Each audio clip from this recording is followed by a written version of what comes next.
안녕하십니까. 즐거운 저녁 시간에 보탬이 되는 뉴스 플러스입니다.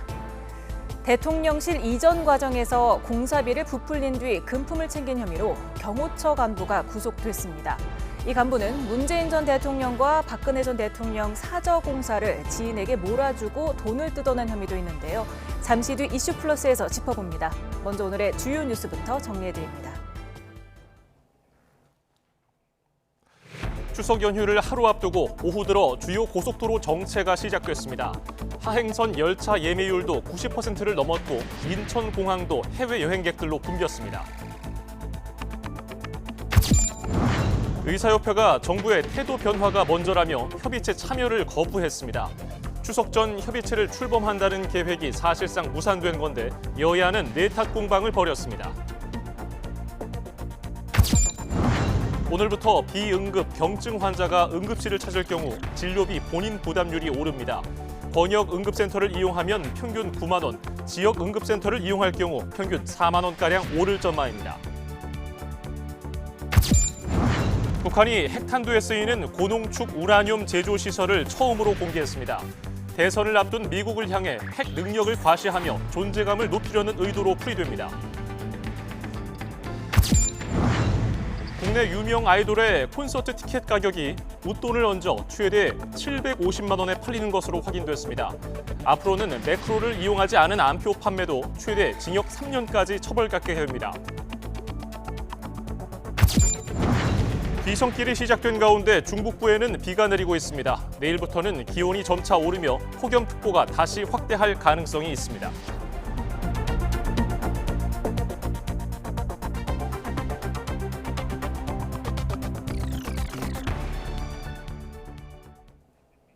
내일부터 본격적인 추석 연휴가 시작됩니다. 퇴근 뒤 귀성길에 오르는 분들 많으실 텐데요. 서울역에 나가 있는 취재기자 연결해서 현재 상황 알아보겠습니다. 표종호 기자. 네, 서울역에 나와 있습니다. 네, 몇 시간 전보다 귀성객이 더 많아진 것 같네요. 네, 보시는 것처럼 이른 아침부터 시작된 귀성객들의 발걸음은 퇴근 시간대가 되자 정점에 이르렀습니다. 한 손에는 짐 가방을 들고 나머지 한 손에는 선물을 든 모습을 보면 연휴가 아직 하루 남았지만 명절 분위기를 물씬 느낄 수 있습니다. 저도 오늘 서울역에 종일 있으면서 많은 귀성객분들을 만났는데요. 부모님과 저녁 식사를 함께하기 위해서 퇴근하자마자 귀성길에 오른 분도 만나볼 수 있었습니다. 직접 이야기 들어보겠습니다. 저희 처가가 창원에 있어서 지금 KTX 타고 창원 가려고 하고 있고, 네, 저희 저녁으로 아구찜 먹기로 해서 너무 기대되고, 네, 얼른 가서 같이 맛있게 먹었으면 좋겠습니다. 네, 시댁이 울산이어서 네, 시댁으로 같이 향하고 있습니다. 이번 명절이 연휴가 길잖아요. 근데 남들은 여행 많이 간다고 하는데 저희도 울산으로, 시댁으로 여행 가는 기분으로 다녀올 예정입니다.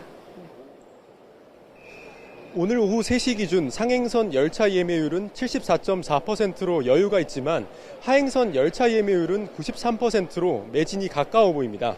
노선별로 보면 하행선 기준으로 호남선은 92.6%, 전라선은 94.1%, 강릉선은 90%가 예매됐습니다.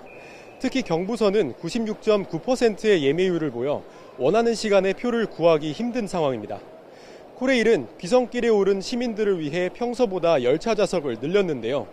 오늘 하루 34만 4천여 석을 공급합니다. 전체 연휴 동안에는 평소의 106% 수준인 좌석 208만 4천여 석을 제공할 예정입니다.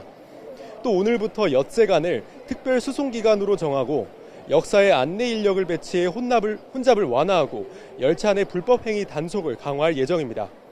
이번 추석 연휴 동안 모두 3,695만 명, 하루 평균 616만 명이 이동할 것으로 전망되는데요.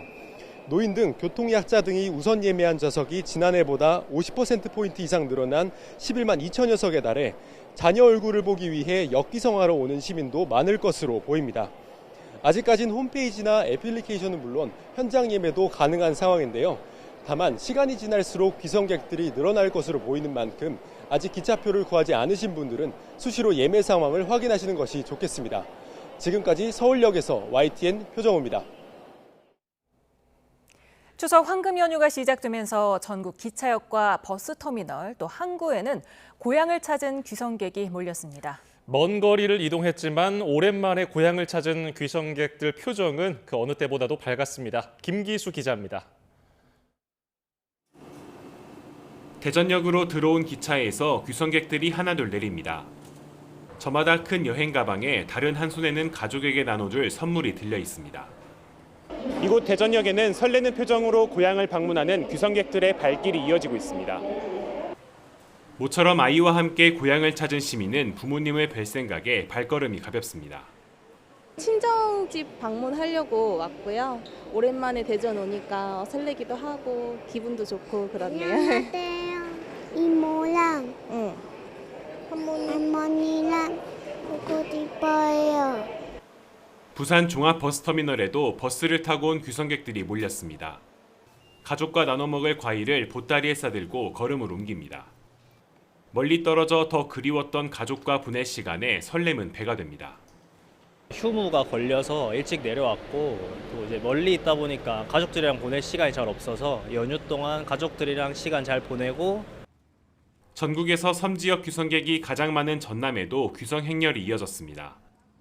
한쪽에는 가족과 함께 나눌 선물이 한가득 쌓여 있고 배에 오르는 귀성객들의 표정은 그 어느 때보다 밝습니다. 명절을 맞아 오랜만에 만나는 친척들과 함께할 날들이 더욱 소중하게 느껴집니다. 항상 설레죠, 마음이.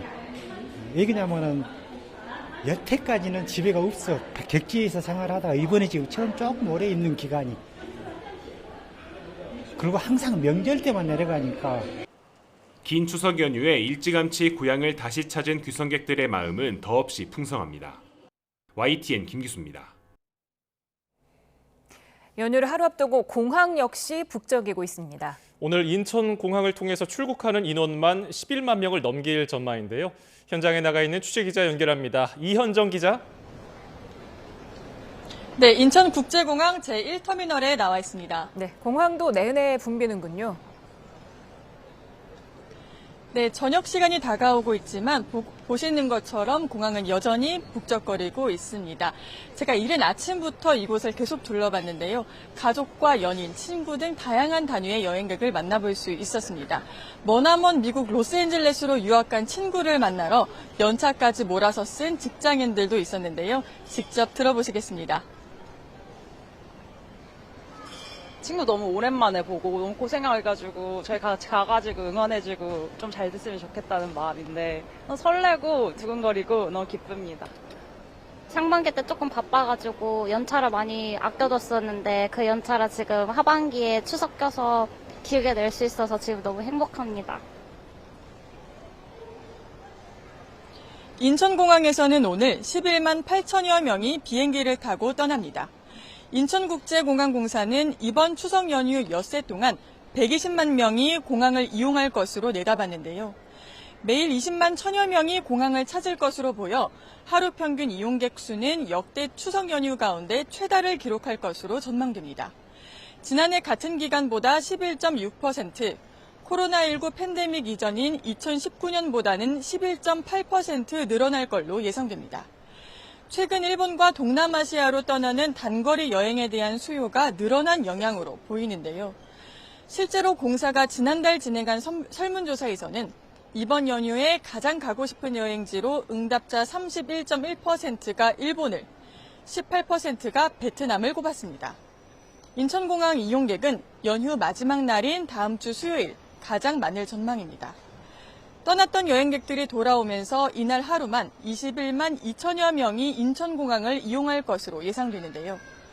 공사는 사람이 몰리면서 사고가 나는 걸 막기 위해 안내와 보안 검색 등 지원 인력 560여 명을 배치하고 24시간 풍수해 상황실을 가동해 태풍 같은 기상 악화에도 항공기 운항과 공항 운영에는 차질 없도록 대비한다는 방침입니다. 연휴 동안 공항을 찾을 예정이시라면 운항 정보와 기상 정보도 틈틈이 확인하시고 되도록 일찍 출발하셔야겠습니다. 또 탑승 소속을 빠르게 밟을 수 있는 셀프 체크인 서비스도 있으니 참고하시길 바랍니다. 지금까지 인천국제공항 제1터미널에서 YTN 이현정입니다. 일찌감치 귀성길에 오른 차량이 몰리면서 전국 주요 고속도로 곳곳에서 정체를 빚고 있습니다. 오늘 밤 늦게나 해소될 전망인데요. 한국도로공사 연결해서 자세한 소통 상황 알아봅니다. 조주은 캐스터 전해주시죠. 네, 오늘은 추석 연휴를 앞둔 금요일이다 보니까 이른 귀성 차량에 퇴근 차량이 더해져 정체가 심한데요. 일부 노면은 비로 젖어 있어 주의가 필요합니다. 주요 노선 중에 1번 경부선 부산 방향 정체가 60km대고요. 서울 쪽도 50km대 정체를 보입니다. 100번 수도권 제일순환선도 어딜 가나 평소보다 더 힘겨운데 특히 판교에서 구리 방향 가신다면 판교 분기점부터 구리 남양주 요금소까지 27km 구간이나 가다서다 반복되고요. 서쪽에서는 송내를 중심으로 양방향 17km씩 어렵습니다. 1번 경부선 서울 쪽은 북천안과 안성분기점 사이도 많이 불편하고요. 신갈분기점 부근부터 이렇게 한남대교 남단까지도 느리게 이동하고 있습니다. 반대 부산 방향은 충청권 정체가 곳곳으로 길어져 있는데 특히 천안휴게소 부근 정체가 17km 구간입니다. 35번 중부선도 외곽 방향 정체가 진천과 서청주 중심으로 길어져 있고요. 하남 쪽은 특히 곤지암 부근 정체가 14km 구간으로 가장 혼잡합니다. 오늘 45번 중부 내륙선도 특히 감곡 일대 양방향 속도 많이 떨어지니까 교통 상황 확인하고 나오셔야 될 것 같습니다. 한편 50번 영동선은 경기권 안에서만 막히는데요. 인천 방향 정체가 30km대입니다. 신갈분기점부터 부곡 사이가 가장 통과하기 어렵고 강릉 방향도 안산 지역 정체가 10여 킬로미터 구간으로 역시 평소보다 어렵습니다. 안전띠 잊지 마시고요. 고속도로 교통방송이었습니다. 보신 것처럼 추석을 맞아 고속도로를 통한 민족 대이동이 본격 이루어지고 있습니다. 고향 가는 길이 멀고 막혀도 설렘과 즐거움이 가득한 고속도로 휴게소에 YTN 이슈 리포터가 나가 있습니다. 이민재 리포터.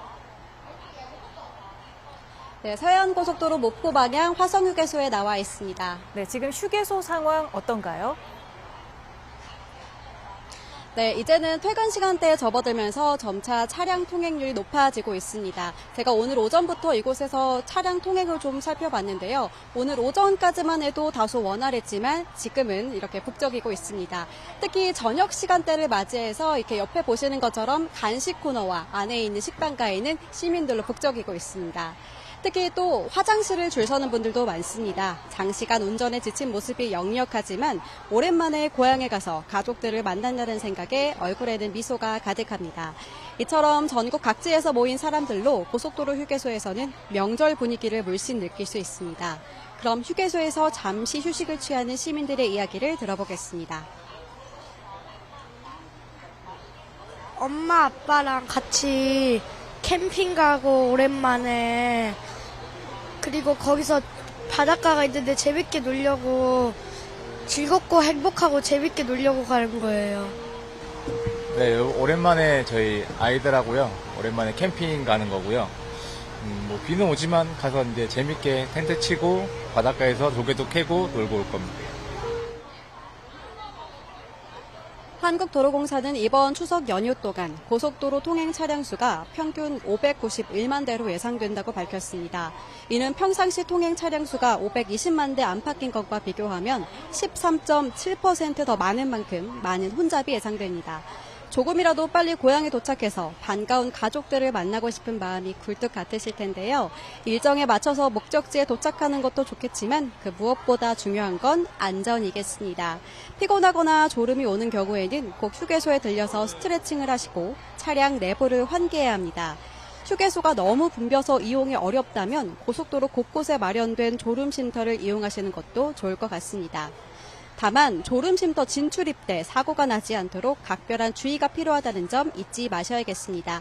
모두 안전운전하시면서 즐겁고 행복한 추석 연휴 보내시기 바랍니다. 지금까지 서해안고속도로 목포 방향 화성휴게소에서 YTN 이민재입니다. 추석 연휴 시작부터 날씨가 좋지 않습니다. 귀성길, 빗길에 대한 주의가 필요한데요.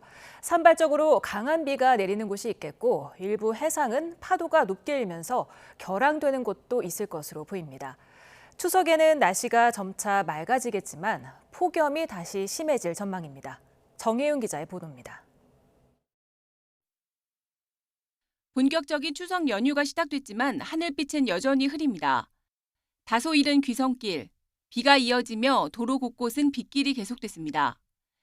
뜨겁게 달궈진 한반도 위로 차가운 비구름이 유입되면서 수도권을 비롯한 내륙에는 가을비치고 다소 강한 비가 내렸다 그치기를 반복했습니다. 국지적인 강한 비가 있다. 그러니까 뭐 소나기 형태로 오거나 또는 뭐 한두 시간 정도 이어지는 비의 형태로 오겠지만 일단은 이 비가 쏟아지는 지역을 예상하기가 좀 어려워요. 그러니까 한마디로 변화무쌍한 날씨가 이어진다 이렇게 보시면 되겠습니다. 이 같은 날씨는 연휴 초반까지 이어질 전망입니다. 기상청은 일요일까지 비나 소나기가 국지적으로 이어질 것으로 예상하고 귀성길, 빗길 대비를 당부했습니다. 또 제주도 부근 해상과 남해 섬 지역의 귀성객들도 뱃길 결항 가능성에 대비해야 할 것으로 보입니다. 태풍에 의해서 생긴 이 높은 물결들이 우리나라 쪽으로 좀 퍼지면서 제주도 그리고 남해안, 서해 남부 해상에서도 물결이 좀 높게 일 것으로 보여지고요. 이후 다음 주에는 날씨 상황이 다소 유동적입니다. 다만 13호 태풍 버빙카가 중국 남부에 상륙하면서 우리나라는 점차 날씨 상황이 나아질 가능성이 큽니다. 특히 추석 당일에는 점차 맑은 날씨를 되찾으면서 대부분 지역에서 구름 사이로 한가위 보름달을 볼 수 있을 전망입니다.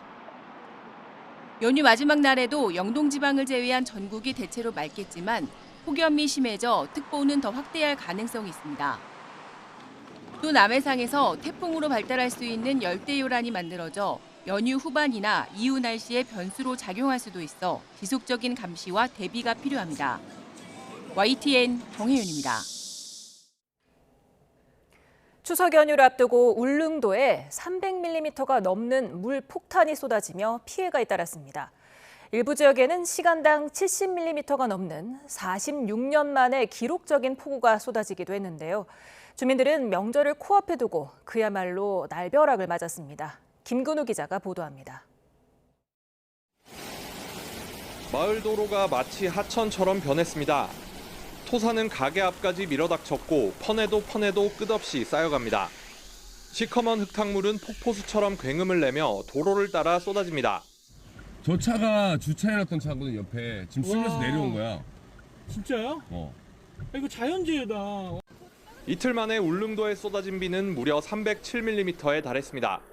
특히 지난 11일 밤엔 46년 만에 기록인 시간당 70mm 넘는 폭우가 내렸습니다. 차도 막 피하고 갑자기 난리 났죠. 전부 다 피하고 토사하고 막 흘러가지고 저동항 쪽으로 막 물 흘러내리고 난리 났죠. 계곡에 갑자기 물 확 불어나듯이 그렇게 내려온 거죠. 긴급 복구가 시작됐지만 추석 대목을 앞두고 날벼락을 맞은 상인들은 착잡한 심정입니다. 벌써 일부 가게는 단체 예약이 취소되는 등 피해를 보고 있습니다. 사실은 이제 여름 휴가 때도 작년보다는 이게 장사가 잘 되지 않고 이런 상황이라 다들 추석 대목만 좀 보고 기다리고 있었는데, 근데 이제 그게 손님들이 안 들어오면 우선은 타격이 크죠. 울릉군은 모든 행정력을 동원해 복구에 나서 연휴 기간 관광과 귀성에는 지장이 없도록 할 계획입니다. YTN 김근우입니다. 추석 연휴 동안 전국 409곳 응급실 가운데 2곳을 제외한 모든 곳이 24시간 운영됩니다. 보건복지부는 연휴 기간 건국대 충주병원과 명주병원을 제외한 전국 응급실이 매일 운영될 예정이라고 밝혔습니다. 오늘부터 비응급 경증 환자의 권역응급의료센터 등 응급실 진료비 본인 부담률이 오릅니다. 앞으로 경증 환자가 권역응급의료센터와 권역외상센터, 지역응급의료센터 등의 응급실을 이용할 경우 본인 부담률은 현행 60%에서 90%로 조정됩니다. 이에 따라 경증 환자가 권역응급의료센터를 이용할 때 본인 부담금이 평균 13만 원에서 22만 원으로 9만 원가량 오르고 지역응급의료센터는 기존 6만 원에서 10만 원으로 4만 원가량 인상됩니다. 의료계가 의정 갈등 해소를 위한 여야 의정협의체에 참여하지 않겠다고 공식적으로 밝혔습니다.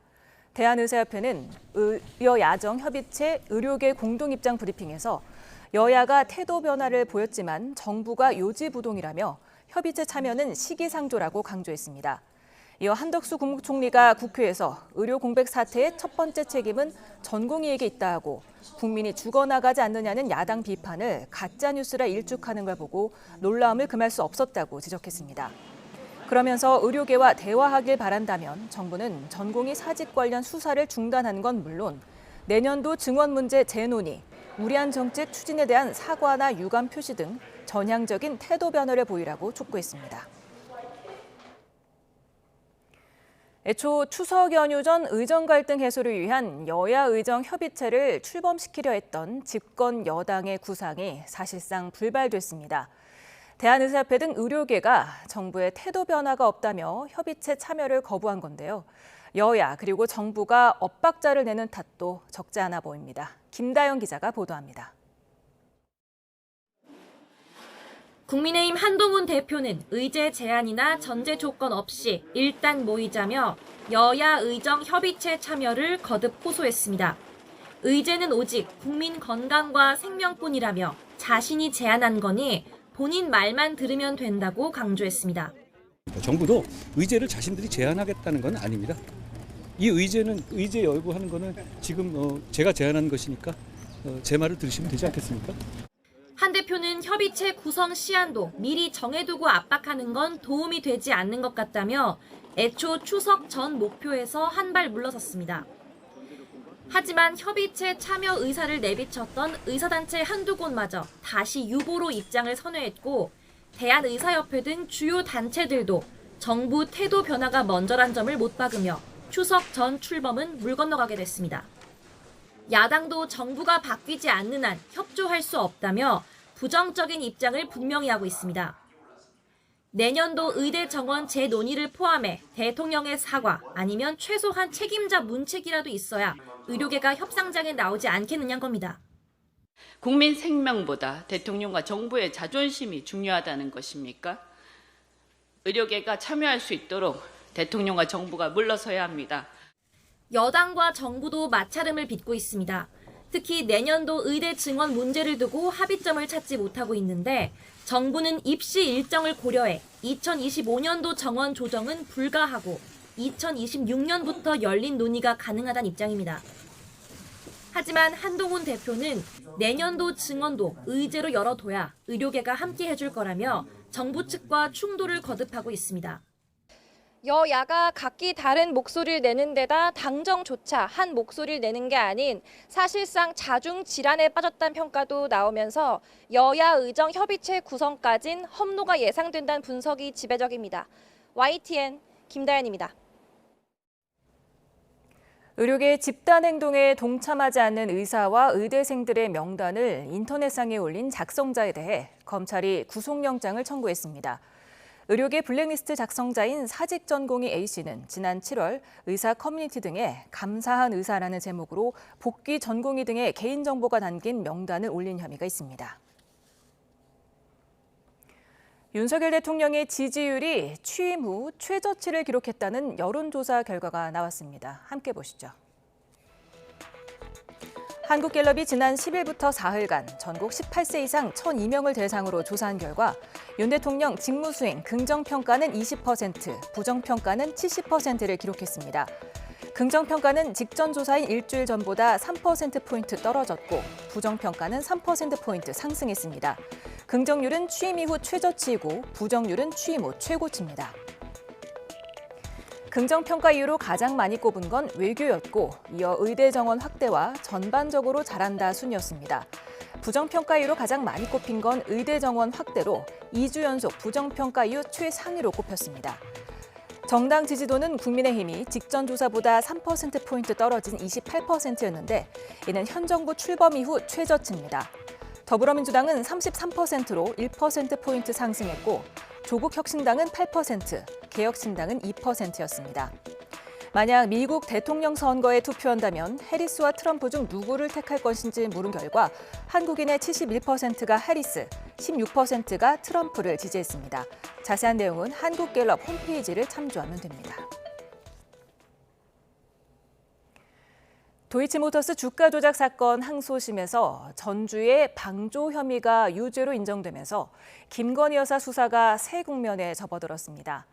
단순히 계좌만 빌려줬는지 아니면 시세 조정을 알고도 방조했는지가 쟁점이 될 전망입니다. 신지원 기자가 보도합니다. 도이치모터스 주가 조작 사건에는 윤석열 대통령 부인 김건희 여사와 김 여사 모친 최은순 씨 등 91명의 계좌 157개가 동원됐습니다. 항소심 판결문 본문에는 김 여사가 84차례, 최 씨가 33차례 언급되는데 두 사람의 계좌 4개가 주가 조작에 운영됐고 특정 상대와 짜고 거래한 내역은 48건에 이른다고 판단했습니다. 도이치 사건 항소심에서 전주 손모 씨의 방조 혐의가 인정된 건 공소시효가 살아있는 2차 범행 시기의 거래인데 김 여사 명의 계좌에서는 1차와 2차 시기에 걸쳐 전반적으로 주식 거래가 이뤄졌습니다. 쟁점은 주가 조작 일당과 얼마나 자주 소통했는지 또 시세 조정을 알았다는 사실이 객관적으로 입증되는지입니다.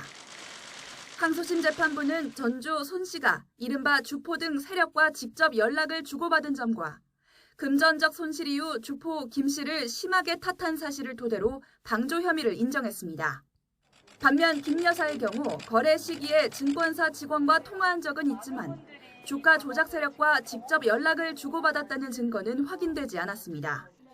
지난 7월 비공개 조사에서도 김 여사는 시세 조정 사실을 알지 못했다며 혐의를 부인한 것으로 전해졌습니다. 김 여사 조사를 전후해 시세 조정에 자금을 댄 전주에 대한 전수조사에 나선 검찰은 최근 최은순 씨를 비공개 소환하며 수사를 이어가고 있습니다. 도이치모터스 주가 조작 사건은 검찰총장의 지휘를 받지 않기 때문에 명품 가방 사건처럼 총장 직권으로 수사심의위원회를 열기도 어려운 상황. 어떤 결과든 정치적 논란이 불가피한 상황에서 검찰의 고심이 깊어지고 있습니다. YTN 신지원입니다. 윤석열 정부 첫 검찰총장을 맡은 이원석 총장이 2년 4개월에 걸친 임기를 마무리했습니다. 임기를 모두 채운 역대 9번째 검찰 수장이 됐는데요. 퇴임식에서도 작심 발언을 남겼습니다. 홍민기 기자입니다. 이원석 검찰총장은 지난 2022년 이른바 검수완박 국면 한가운데 검찰 조직의 수장에 올랐습니다. 민생범죄 대응 강화를 위기 탈출구 삼아 증권범죄 합동수사단, 마약범죄 특별수사본부 등을 설치하며 수사 역량 강화에 나섰지만 정치적 사건들에 대한 수사가 발목을 잡았습니다. 대장동 개발 비리, 성남FC 의혹 등을 수사하면서 야권과 강하게 대립했고 이는 검사 탄핵으로까지 이어졌습니다. 민주당의 검사 탄핵은 검사의 당대표 수사에 대한 보복 탄핵입니다. 김건희 여사 수사와 관련해서는 내외부 균열이 생기기도 했습니다. 명품 가방 사건의 신속 수사 지시를 내린 지 11일 만에 서울중앙지검 지휘부가 교체돼 용산과 갈등설이 확산했고 지난 7월에는 김 여사 조사 과정을 뒤늦게 보고받은 사실이 알려지며 패싱 논란도 불거졌습니다. 대통령 부인 조사 과정에서 이러한 원칙이 지켜지지 않았고 이 같은 긴장 관계 속 주요 사건들을 매듭짓지 못했다는 점은 과오로 꼽힙니다. 4년째 수사 중인 도이치모터스 주가 조작 사건은 물론이고 마무리되는가 했던 명품 가방 사건도 제공자 최재형 목사 수사심의위원회가 별도로 열리면서 후임자 몫이 됐습니다. 정치적 사건을 놓고 양쪽에서 비판을 받아온 이 총장은 퇴임식에서 작심 발언을 내놨습니다. 검찰과 사법에 사회의 모든 문제를 몰아넣고 맡겨 오로지 자기 편을 들어달라고 고함치는 소용돌이의 사법시대에도 검찰은 법의 지배, 법치주의의 원칙을 끝까지 지켜내야 합니다. 이 총장은 또 검찰이 사회의 양극단 사이에서 중심을 잃지 않아야 한다는 당부도 남겼습니다. YTN 홍민기입니다.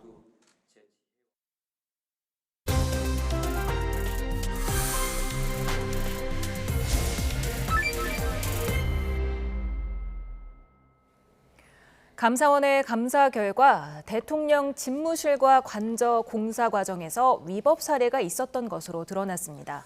경호처 간부가 업체와 유착해서 공사비를 부풀리며 혈세를 낭비하기까지 했습니다.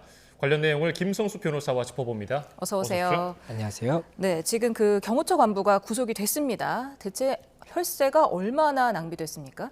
예, 일단은 이 사실관계를 좀 설명을 드리겠습니다. 이제 어제인 12일에 이 대통령 집무실이 이제 용산으로 이전을 했지 않습니까? 네. 그리고 그 당시 이제 관련 공사가 진행이 됐었는데 이 공사비를 부풀려서 이익을 챙긴 혐의를 받고 있는 이 경호처 경호처 현직 간부와 그리고 또 이 공사 알선을 한 업자, 이 브로커라고 하죠. 이 브로커가 구속이 됐다는 소식입니다. 그래서 현재 이 검찰이 이들이 이 했던 방식에 대해서 보고 있는 것이 이 용산 집무실 이전할 당시에 이 관저에 방탄 유리공사가 필요했습니다. 그래서 세 차례에 걸쳐서 계약을 체결했는데 계약금 총액이 20억 4천만 원이었는데 실제로 이 공사비라든지 이 공사업체 이윤까지 이게 포함한 금액이 4억 7천만 원 정도라고 본 겁니다. 예. 그렇다 보니까는 지금 15억 4천만 원 정도가 더 추가로 지급이 된 것이고 15억 7천만 원이겠죠. 15억 7천만 원 정도가 추가로 지급이 됐고 지금 현재 이 수사기관에서 보고 있는 것은 이 15억 7천만 원을 이 공사 알선 업자가 가지고 갔다고 보고 있거든요. 그렇다 보니까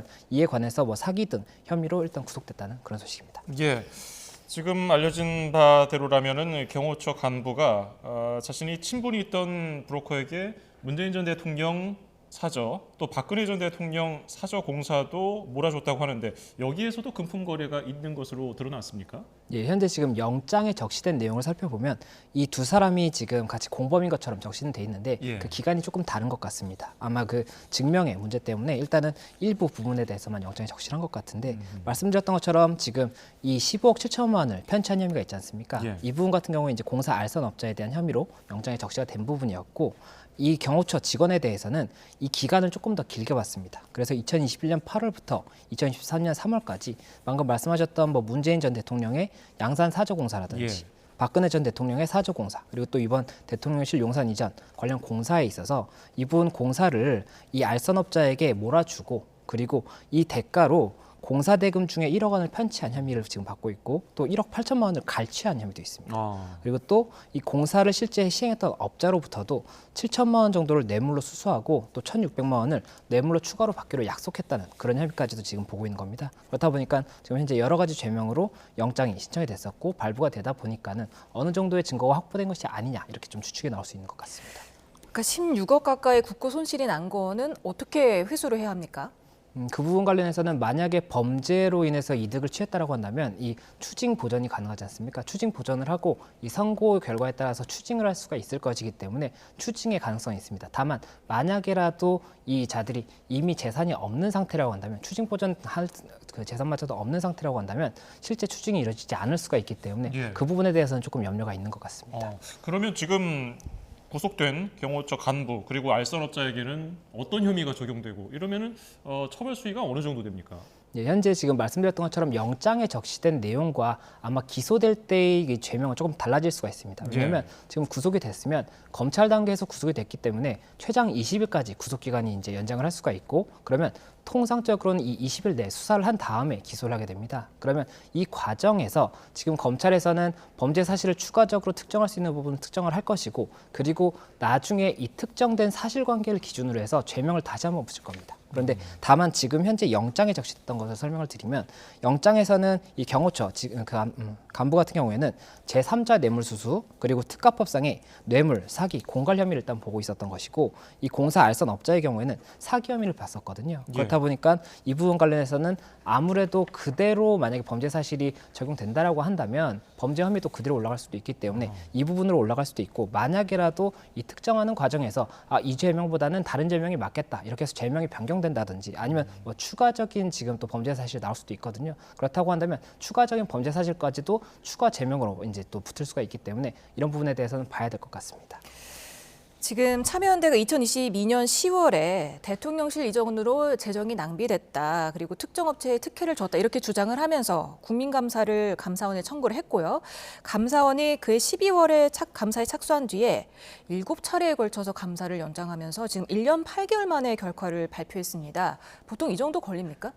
감사라는 것 자체가 지금 굉장히 전방위적으로 감사가 진행이 되다 보니까는 조금 오랜 시간이 이제 소요가 됐던 것으로 보입니다. 그렇기 때문에 이 부분이 통상적으로 어느 정도의 시간이 소요된다 이렇게 보기는 어려운 부분이고 만약에라도 그 부분이 필요한 기간이었다라고 한다면 이 부분 적정하다 이렇게 좀 볼 수 있지 않나 생각이 됩니다. 혹시 이 국민감사 과정에서 미비점은 없었습니까? 일단은 지금 감사원에서 이 결과를 이제 이 브리핑을 했습니다. 이 브리핑을 한 과정에서 방금 말씀드렸던 이런 이제 형사적으로 문제가 되는 부분이 있기 때문에 구속이 됐던 그런 부분이 있고, 또 이 여러 가지 이 용산 집무실로 이전을 하면서 이 과정에서 여러 가지 공사가 진행이 되지 않습니까? 예. 그런데 이 공사 이 업체들 간에 이 어느 정도의 이 수행 실적이라든지 이런 것이 없는 업체들도 일부 선정된 것이 아니냐, 이런 이제 의혹이 나왔었거든요. 그래서 그런 부분들에 대해서도 뭐 여러 가지 경위가 파악이 됐었고, 그리고 또 뭐 일부 업체 같은 경우에는 어느 정도의 친분이 있는 업체가 선정된 것이 아니냐, 이런 이야기도 있었기 때문에 이에 대해서도 판단을 했었는데, 일단 그 의혹에 대해서는 감사원에서 명확하게 그 의견을 낸 것은 없는 것으로 보이고, 다만 이 업체들이 이 현재 그 공사 자체가 굉장히 조금 급하게 진행이 될 수밖에 없었던 것이, 이 집무실 이전이 굉장히 좀 신속하게 진행이 됐지 않습니까? 예. 그렇다 보니까 뭐 그런 이유에서인지 아니면 다른 이유에서인지는 알 수는 없지만, 이 과정에 있어서 법령 위반이 조금 보이는 부분이 있다라고 하는 것이 있고, 이 절차 미비에 대해서는 어떠한 처분이라든지 어떠한 뭐 그 방안이 마련돼야 된다, 이런 이야기가 있다 보니까는 뭐 여러 가지로 조금 미비점이 발견되었다, 이렇게 말씀드릴 수 있을 것 같습니다. 지금 아까 말씀하신 대로 방탄창호 설치 공사 총 사업 금액이 지금 20억 4천만 원이었는데 이 중에 실제로 들어간 게 4억 7천만 원이잖아요.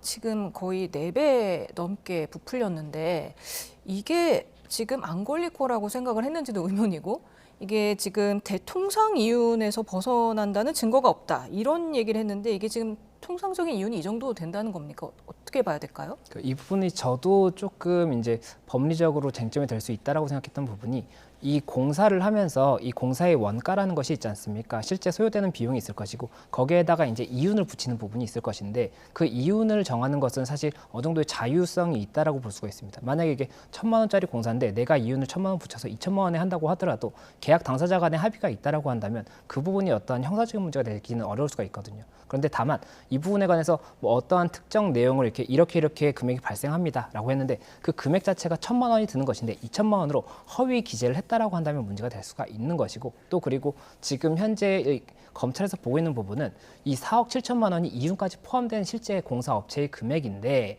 그거보다도 이 알선업자가 계약을 조금 더 부풀려서 하게 함으로써 그 차익만큼을 편취를 한 것으로 보고 있거든요. 아마 그러면 뭐 입금 내역이라든지 이런 것들이 있지 않았나 지금 추측이 됩니다. 그러면 그렇게 본다라고 한다면 실제로 공사업체가 받을 금액보다 높게 책정을 하는 그런 부분에 있어서는 공사업체의 의사가 들어간 것이 아니지 않습니까?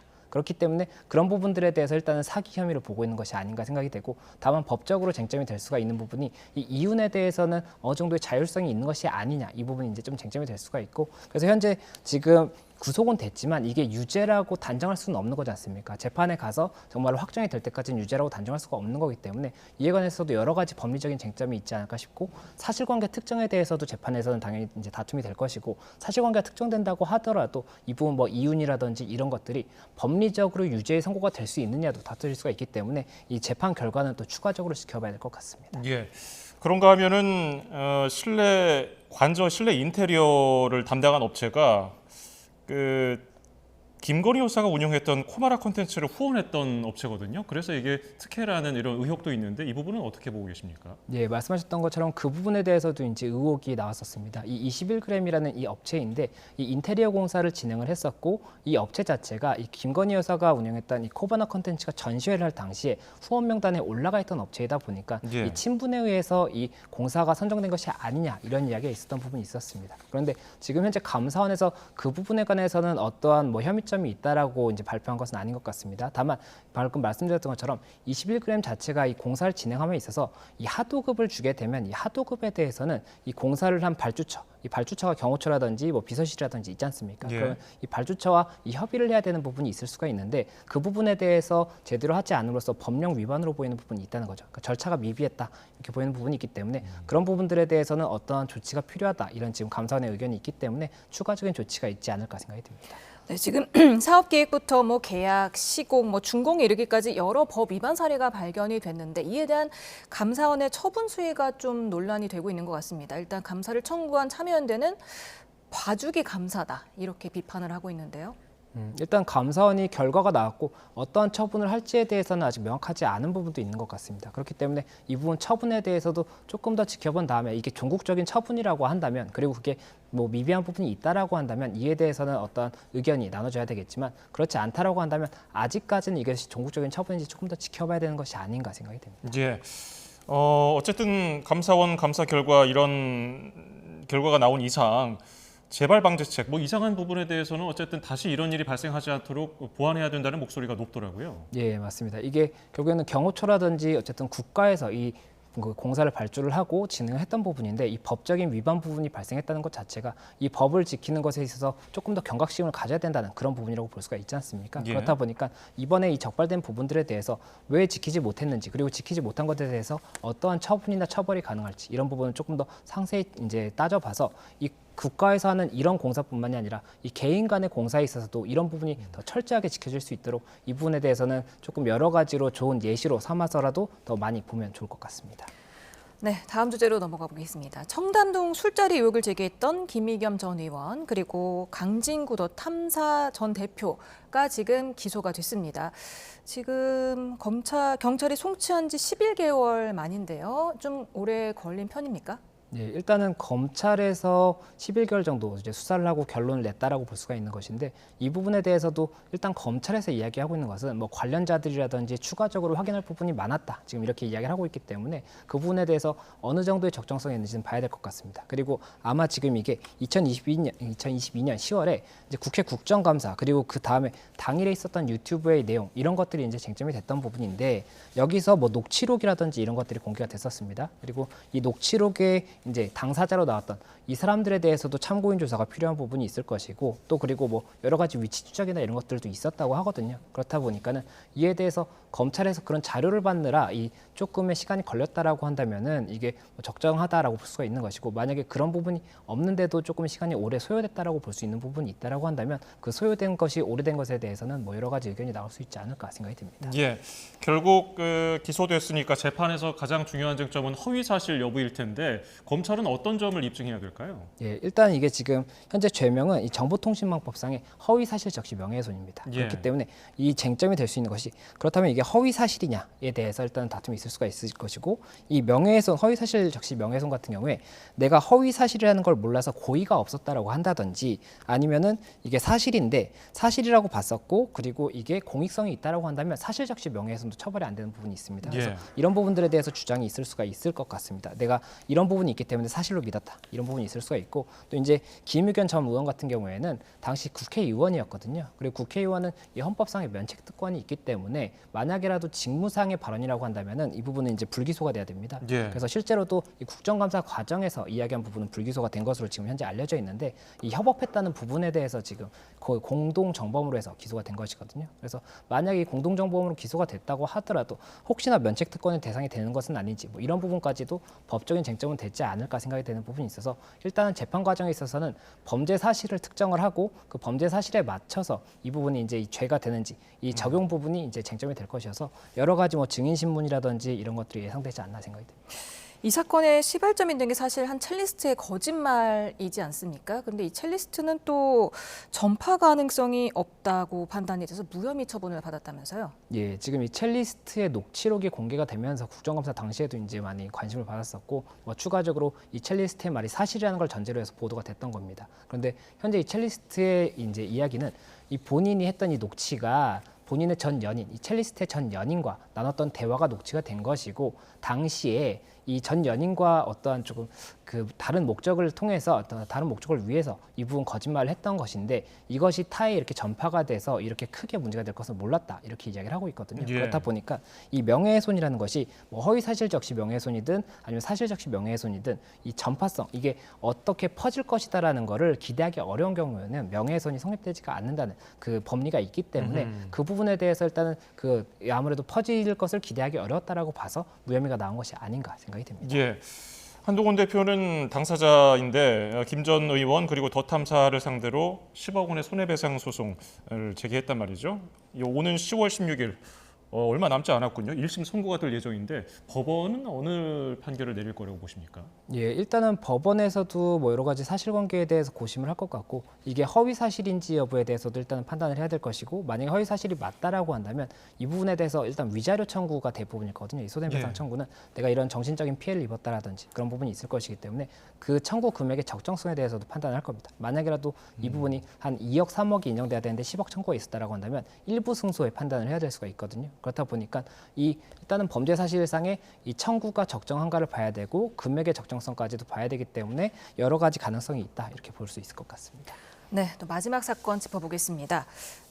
노래방에 침입을 했다가 13년 전 성폭행 사실이 드러난 현직 경찰관이 밝혀져서 좀 충격을 주고 있습니다. 어떻게 된 사건인지 한번 정리를 해주시죠. 예, 지난 5월에 이 서울 이제 은평구에서 한 노래방에 이 주거 침입으로 신고가 들어옵니다. 그래서 이 피해자가 이야기를 하는 것은 내가 노래방에서 퇴근을 하고 다음날 출근을 했는데 이 노래방에 문이 열려 있었고 그리고 이 한 방에 불이 켜져 있는 데다가 뭐 물병이라든지 여러 가지 비품이 널려져 있었다. 그렇기 때문에 누가 들어온 것 같다. 그래서 신고가 들어갑니다. 그리고 이 신고를 했기 때문에 이 용의자를 파악을 하는데 용의자가 파악이 됐는데 그 과정에서 현직 경찰이 이 주거 침입의 당사자라고 파악이 된 겁니다. 그래서 그게 굉장히 좀 충격을 줬는데 이 용의자를 파악하기 위해서 DNA 검사를 했었어요.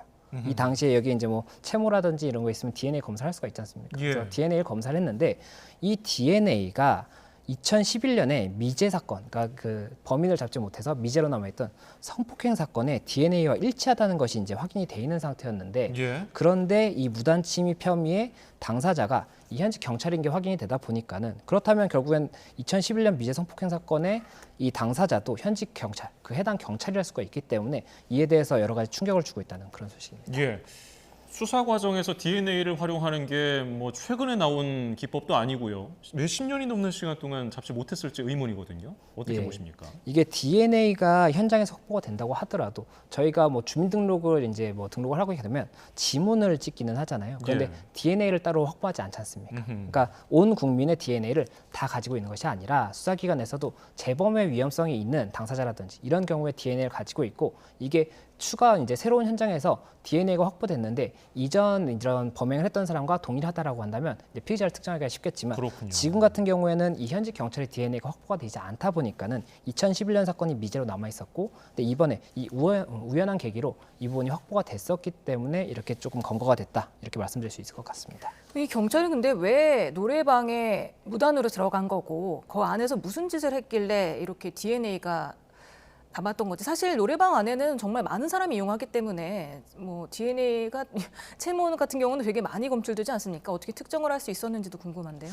예, 이거는 제 추측이지만 아마 한 방에만 불이 켜 있었고 뭐 물병이 올려져 있었다라고 하다 보니까 이 물을 마신 뭐 사람에 대한 DNA를 확보를 했다든지 아니면 그 방에 남아 있는 DNA만 특정해서 조금 정리를 했던 것이 아닌가 이런 생각이 듭니다. 실제로 이 검거까지도 3개월여가 걸렸다고 하는데 이 DNA를 대조하거나 이런 부분이 있었기 때문에 아닌가 이런 생각이 듭니다. 그리고 또 예. CCTV도 있었거든요. 이 CCTV가 아무래도 추가적인 증거로서 조금 활용이 많이 됐지 않을까 이 부분도 생각이 됩니다. 예. 2006년에 경찰에 임용된 인물로 알려져 있는데 지금 경찰 신분이기 때문에 범죄를 좀 더 은폐하는 데 쉽지 않았을까 이런 의구심도 들고요. 추가적인 조사가 필요해 보이는데 다른 죄가 있을 가능성은 어떻게 보십니까? 네, 지금 현재 알려지고 있는 내용에 따르면 2011년 당시에도 이 미제가 됐던 사건의 이유 중에 하나가 이 그 증거가 남는 게 성범죄 같은 경우에 증거가 이 몸에 남기 때문에 샤워를 하지 않고 바로 신고를 한 게 굉장히 중요할 수가 있거든요. 예. 그런데 지금 현재 보도되고 있는 내용은 당시에 이 피의자가 그 피해자에게 샤워를 하라고까지 얘기를 했다라고 하거든요. 그래서 샤워를 하는 걸 보고 갔다라는 이야기가 있었기 때문에 아무래도 현직 경찰관이기 때문에 이런 증거 확보의 과정을 알 수 있어서 이게 미제로 남았던 것이 아니냐 이런 이야기도 나오고 있고 그렇다 보니까 이렇게 미제 사건이 10몇 년 전에도 있었는데 그 사이에도 추가적인 범죄가 있었던 것은 아니냐 이런 좀 의혹이 있다 보니까는 좀 다양한 방법으로 증거를 확보해서 추가적인 이런 좀 문제가 있었던 것은 아닌지 확인을 하고 있는 것 같습니다. 그 주거 침입 강간 그 공소시효가 어떻게 됩니까? 13년 전 일인데 아직도 시효가 남은 거죠? 예, 성폭력 처벌법상의 이 주거침입 강간 같은 경우에 무기 또는 7년 이상의 형에 이제 규정을 하고 있고 그렇다면 공소시효가 굉장히 길다라고 볼 수가 있습니다. 그렇기 때문에 지금 현재 2011년 사건 같은 경우에는 공소시효가 당연히 남아 있고 그렇기 때문에 이번 영장에도 이 부분이 적시가 됐던 것이거든요. 그렇다 보니까 그 공소시효의 문제는 없을 것으로 보입니다. 검찰이 국민 생명과 신체를 보호해야 할 경찰관 신분을 망각하고 이런 중대 범죄를 계속 반복했기 때문에 중형이 선고되도록 최선을 다하겠다고 했는데 처벌 수위 어떻게 예상하십니까? 말씀드렸던 것처럼 이 성폭력 처벌법상의 주거 침입 강화 같은 경우에는 무기 또는 이제 7년 이상의 조금 중한형을 규정을 하고 있고 지금 현재 이 주거 침입 부분은 3년 이하의 징역입니다. 이렇게 되면 이 중한형을 기준으로 해서 그 1.5배까지, 그러니까 2분의 1까지 가중할 수 있다고 볼 수가 있기 때문에 그렇다면은 상당히 중한형이 이제 선고가 될 수가 있지만 다만 저희가 여기서 봐야 되는 부분은 현재 아직 피의자이고 피고인이 된 다음에도 재판을 통해서 이 죄들이 맞다라는 확정을 받아야 되는 것이기 때문에 아직까지는 현재 피의자로서 수사를 받고 있는 상황이라고 볼 수가 있어서 이게 유죄가 선고되는지 그리고 만약에 유죄가 선고된다고 한다면 어느 정도의 범죄 사실에 대해서 어떤 범죄 이제 죄명이 선고가 되는지에 따라서 이 처벌이 달라질 수가 있기 때문에 이 부분 조금 더 지켜봐야 될 것 같습니다. 예, 주요 이슈들을 김성수 변호사와 짚어봤습니다. 고맙습니다. 감사합니다. 고맙습니다.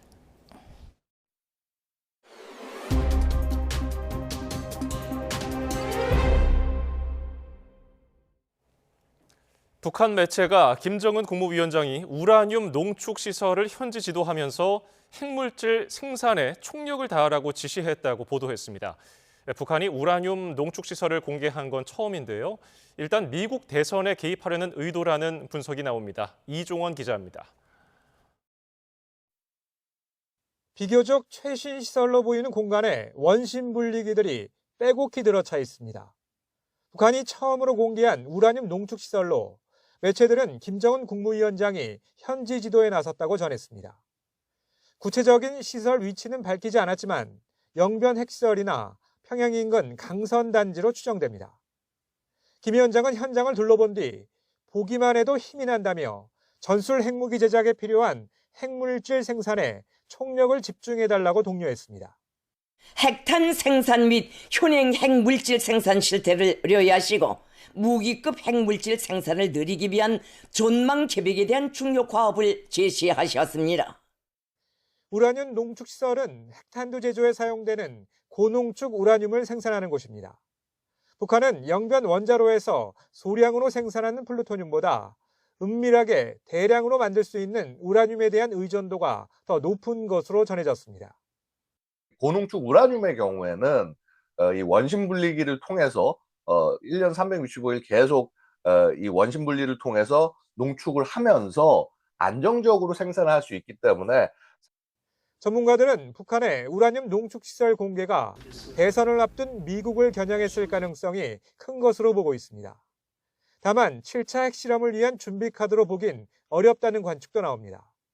핵실험장이 있는 풍계리가 최근 큰 수혜를 입은 데다 중국과 러시아에도 큰 부담이 되기 때문입니다.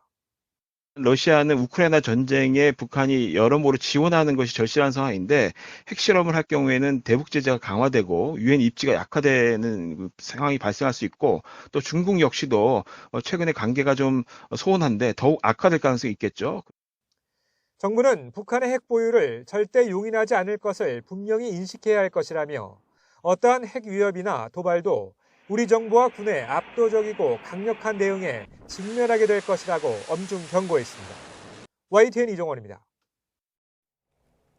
14명이 숨진 오송 참사가 난 궁평 2 지하차도가 사고 1년 2개월 만에 다시 개통됐습니다.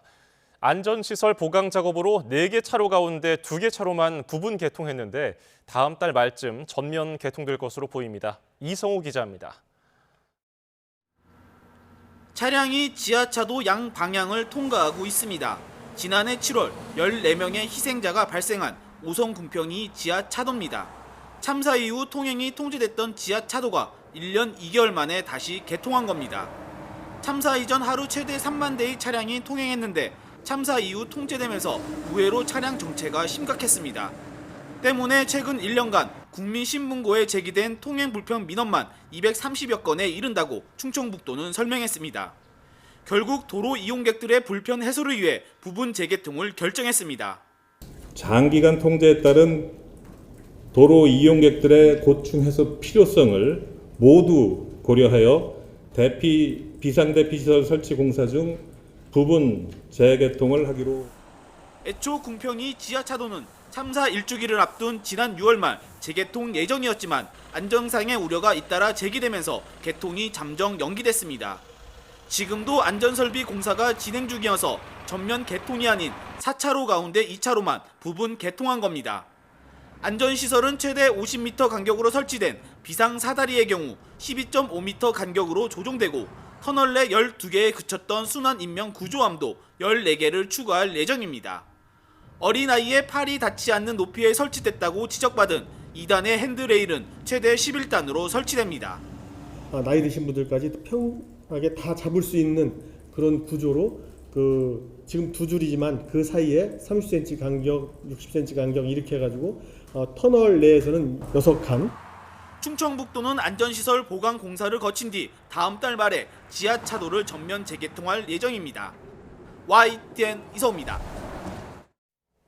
그룹 뉴진스 멤버들이 민희진 전 어도어 대표의 복귀를 공개적으로 촉구한 지 이틀 만에 민 전 대표도 법적 대응에 돌입했습니다. 대표직을 되찾기 위해 우선 오는 11월에 끝나는 사내이사 임기부터 연장하게 해달라는 가처분 신청을 법원에 냈습니다. 이승배 기자입니다. 방 회장님, 그리고 하이브는 25일까지 어도어를 원래대로 복귀시키는 현명한 결정을 해주시기 바랍니다. 뉴진스 멤버들의 최후 통첩에 힘입은 민희진 전 어도어 대표가 사측에 맞서 본격적인 반격에 나섰습니다. 민 전 대표가 보유하고 있는 마지막 지위 어도어 사내 이사직을 오는 11월 3년 임기가 끝난 뒤에도 유지할 수 있도록 임시 주주총회에서 재선임되게 해달라고 법원에 가처분 신청을 냈습니다. 사내 이사 지위부터 연장한 뒤 이사회가 박탈한 대표직도 되찾겠다는 계획입니다. 애초 민 전 대표는 지난달 어도어 이사회에서 교체된 뒤 해임 처분의 효력을 다투는 가처분을 준비해봤지만 법원의 심리기간이 길어질 경우 2달 뒤 사내 이사직마저 잃게 될 수 있다는 현실적인 판단에 법적 대응 방향을 틀었습니다. 다만 소송에서 내세울 핵심 근거는 크게 다르지 않을 전망입니다. 대표직과 사내이사직 5년 임기 보장이 규정된 하이브와 민 전 대표 사이 주주 간 계약이 여전히 효력이 살아있다고 주장할 가능성이 큽니다. 앞서 하이브는 양측 신뢰가 깨졌다며 민 전 대표 측에 이 계약 해지를 통보하고 법원에 확인 소송을 냈는데 민 전 대표가 이 계약을 법적 근거로 드는 만큼 주주 간 계약 유효성에 대한 판단이 가처분 소송에서 일부 먼저 나올 수도 있습니다. 앞서 뉴진스 멤버들이 민 전 대표와 함께하고 싶다는 뜻을 밝힌 만큼 이번 가처분 소송의 결과는 하이브 내분뿐 아니라 향후 뉴진스 활동에도 영향을 줄 전망입니다. YTN 이승배입니다. 공연이나 경기 암표 근절을 위해 제도 개선이 필요하다는 국민권익위원회 권고가 나온 지 하루 만에 정부가 구체적인 대책을 내놨습니다. 매크로 프로그램을 사용하지 않은 암표도 제재 대상에 포함해서 처벌 수위를 최대 징역 3년까지 높이는 방안을 추진하겠다고 밝혔습니다. 송재인 기자입니다. 월드 투어를 앞두고 다음 달 한국 콘서트를 여는 그룹 세븐틴. 멤버십 소유자를 대상으로 한 선예매가 풀리자마자 빠르게 팔려나간 콘서트 표들은 국내 최대 표 양도 플랫폼에 다시 올라왔습니다. 최대 19만 원대인 판매 정가를 뛰어넘은 30에서 40만 원대 표는 기본. 500, 600, 심지어 750만 원에 육박하는 VIP 좌석 입장권까지 등장했습니다. 문화체육관광부가 국민권익위원회 제도 개선 권고를 받은 지 하루 만에 서둘러 구체적인 암표 대응책을 낸 이유입니다. 정부는 우선 반복 작업을 자동화한 매크로 프로그램을 활용한 암표만 처벌하는 현행법의 사각지대부터 메우기로 했습니다. 매크로를 썼든 안 썼든 웃돈을 얹어 표를 파는 행위를 일절 금지하고 우회의 입장권을 사는 행위도 부정구매로 새로이 처벌하는 방안을 검토하고 있습니다. 처벌 수위도 높일 계획입니다. 현행 1년 이하 징역이나 1,000만 원 이하 벌금 규정을 3년 이하 징역, 3천만 원 이하 벌금으로 강화하고 암표 수익을 몰수하는 규정도 마련하겠다고 강조했습니다. 공연이나 스포츠 관련 업계 관계자들과 전문가가 참여하는 공청회를 통해서 의견을 수렴해왔고 종합적으로 검토해서 공연법 개정안을 좀 연내에 마련할 계획이고요. 이와 함께 문체부는 경찰과 안표 단속 공조를 강화하고 공정한 예매 체계 구축을 지원하겠다고 밝혔습니다. YTN 송재입니다. 경남 거제시 고현항 앞바다에서 범고래가 발견됐습니다. 추성한 통영해양경찰서 고현파출소 순찰팀장과 대원들은 오늘 오전 11시 20분쯤 연안 구조정을 타고 순찰하다가 범고래 3마리를 발견했습니다. 국립수산과학원 고래연구소는 육지와 가까운 바다에서 범고래가 발견되는 경우는 흔치 않다고 설명했습니다. 추석 연휴가 하루 앞으로 다가왔습니다. 일찍 고향으로 향하는 분들은 벌써 귀성길에 올랐거나 이제 곧 출발을 하실 텐데요. 오늘 밤까지 중북부를 중심으로 비가 오겠고 충청과 남부 내륙에는 산발적으로 소나기가 쏟아지는 곳이 있겠습니다. 길이 많이 미끄러울 수 있는 만큼 안전 운전에 각별히 유의해 주시기 바랍니다. 내일도 중북부를 중심으로 가을비가 내립니다. 오후까지 80mm 이상의 많은 비가 쏟아지겠고 충청 북부에도 최고 40mm의 비가 내리겠습니다. 또 경북에도 오후부터 밤사이 소나기가 지나는 곳이 있겠습니다.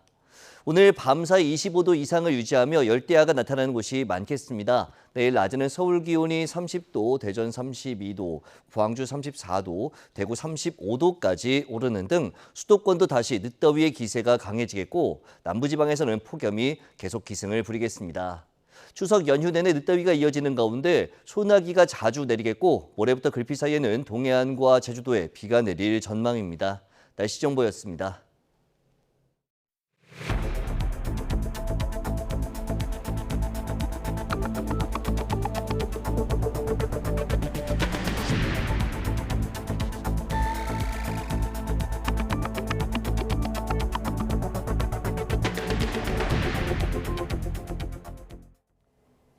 윤석열 대통령이 추석 연휴를 앞두고 응급실을 찾아 의료진을 격려하고 비상진료체계가 원활히 작동할 수 있도록 노력해달라고 당부했습니다. 길어지는 의정 갈등 여파에 대통령 지지율이 최저치를 기록한 가운데 윤 대통령은 반개혁 저항에도 개혁을 멈추지 않겠다고 강조했습니다. 강희경 기자입니다.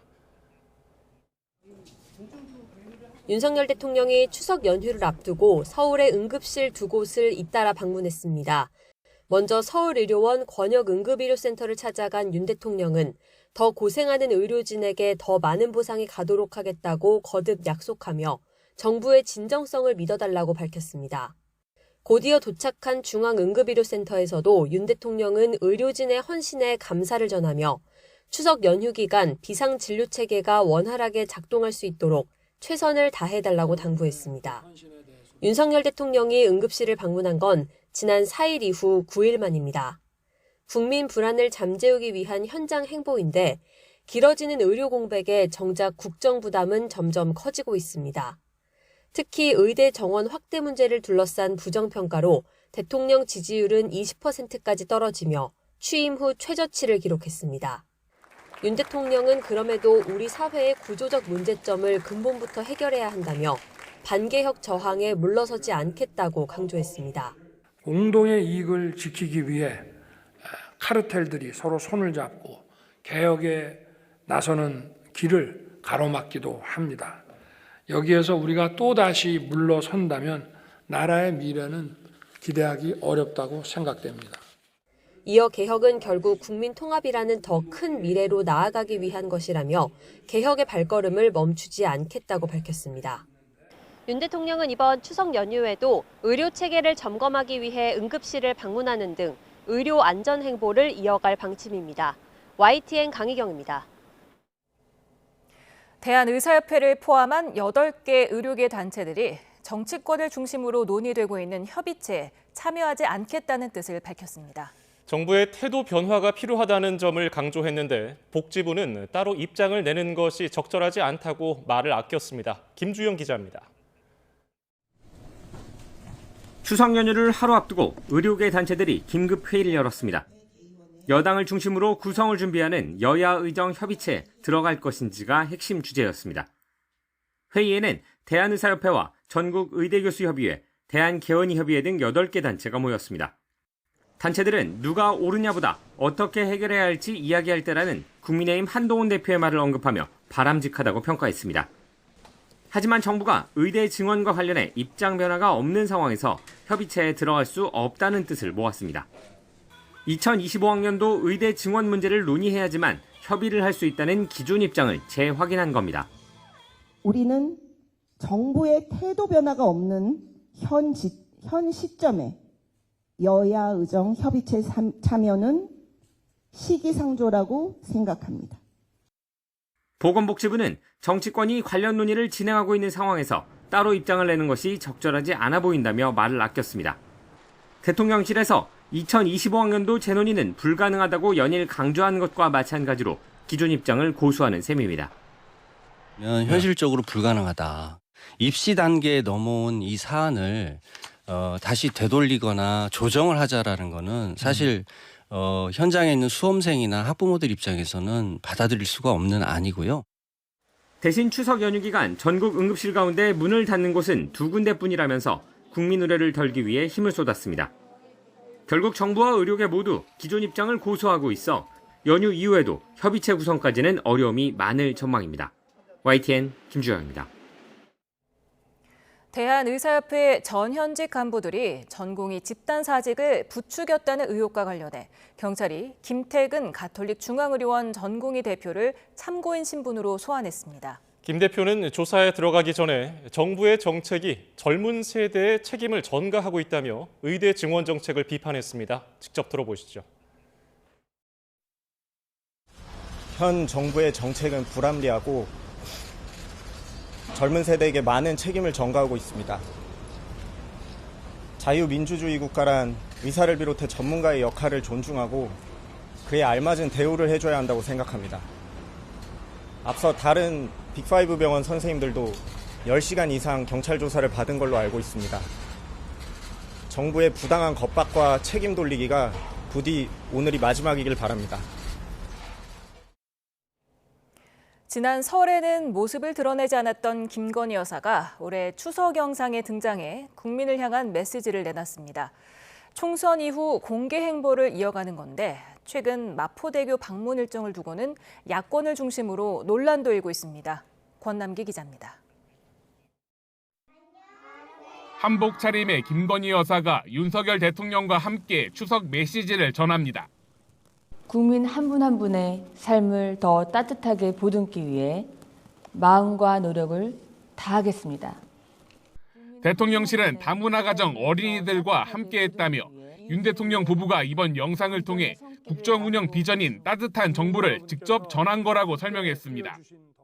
어려운 이웃을 위해 온정의 손길을 나누고 계신 모든 분들께 감사드립니다. 김 여사는 앞서 윤 대통령이 대통령실 직원들과 합창했던 올해 2월 설 영상엔 등장하지 않았습니다. 명품 가방 수수 논란이 불거진 지난해 말부터 160일 가까이 모습을 드러내지 않았을 때입니다. 사랑이 필요한 거죠. 총선 뒤인 지난 5월 캄보디아 총리 방한을 계기로 공개 행보를 재개한 김 여사는 광복절 경축식과 같은 공식 행사는 물론 해외 순방, 봉사활동, 대통령실 일정 등을 연이어 소화했습니다. 뭐야? 리트리버 같은데요? 캐로미야, 캐로미. 김 여사 행보를 둔 정치권 평가는 엇갈립니다. 정상외교 무대 참석 등 영부인으로서 제 역할을 한다는 반응과 함께 아직 자신의 의혹 수사가 끝나지 않은 시점에 나와 논란을 키운다는 지적도 했습니다. 특히 최근 경찰관과 함께 마포대교를 찾은 자살 예방 관련 일정을 두곤 통치자라는 비판까지 나왔습니다. 당시 김 여사는 난간 등을 직접 살펴보고 미흡한 점이 많다, 추가 개선이 필요하다고 지적했습니다. 김 여사가 경청, 조치, 개선 같은 단어를 쓰는 모습은 마치 자신을 통치자로 여기는 것 같았습니다. 대통령실은 대통령이 챙기지 못하는 곳에 목소리를 챙기는 게 영부인의 역할이라고 반박했습니다. 자살 예방의 날을 맞아 이뤄진 정신건강 관련 행보였다며 김 여사의 행보를 정치행위로 삼는 것 자체가 상당히 부적절하다고 비판했습니다. 다만 도이치모터스 주가 조작 의혹 등 관련 수사에 대한 부담감 속에 윤 대통령 지지율마저 꺾이고 있어 앞으로 김 여사 행보에 적잖은 영향을 미칠 것으로 보입니다. YTN 권남기입니다. 도이치모터스 주가 조작 사건 전주의 방조 혐의를 유죄로 판단한 항소심 재판부가 김건희 여사와 모친 최은순 씨를 판결문에 여러 차례 언급했습니다. 서울고등법원은 1심과 마찬가지로 김 여사 계좌 3개와 최 씨 계좌 1개가 주가 조작에 동원됐다고 판단했습니다. 그러면서 판결문 본문 기준 김건희 여사를 84번, 최은순 씨를 33번 언급했습니다. 최재형 목사가 불법 선거운동 혐의로 검찰에 넘겨진 지 한 달여 만에 공직선거법 위반 혐의로 경찰 수사를 받게 됐습니다. 경기 남부경찰청은 공직선거법 위반과 명예훼손 혐의로 최 씨를 추가 입건해 수사하고 있습니다. 최 씨는 미국 국적자인데도 지난 4월 총선 당시 특정 후보를 위해 불법 선거운동을 한 혐의가 있습니다.